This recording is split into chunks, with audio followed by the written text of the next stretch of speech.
Demek bugun 10 fevral soat 4 ertalabki Chimyonni zo'r qattiq qor yog'yapti. Shamol bilan.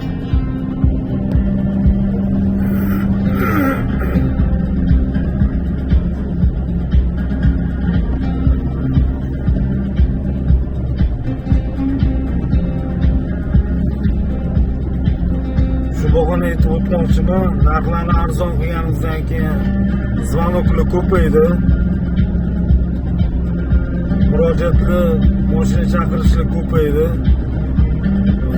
Mijozlardan bitta iltimos bo'ladi. Sal vaqtliroq yetib qo'yishinglarni iltimos qilamiz. Sababi shamolga qaranglar, shamol. Dahshat. Sababi vaqtliroq etsanglar, gaz hali ham muammo, mashinalarimizni zapravka qilib oladi. Elektrichkalarimizni ular zapravka qilib oladi. Shuning uchun sal vaqtliroq etsanglar zo'r bo'lardi. Juda taqab hozir mashina kerak deb aytishyapti. Maksimal darajada qilib beramiz mashina. Hali bironta отказ yo'q. Shamol voy dahshat.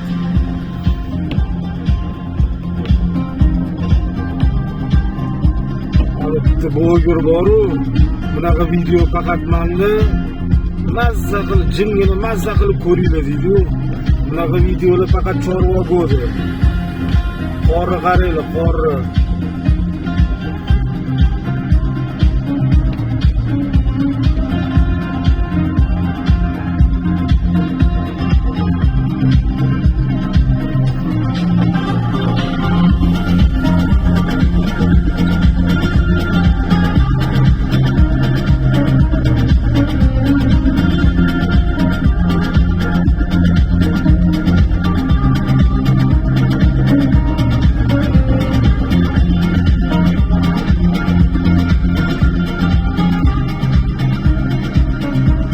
Chimyonda qor 10 fevral ertalab soat 4. Hozir bu qor birpasda yerlarni qoplaydi.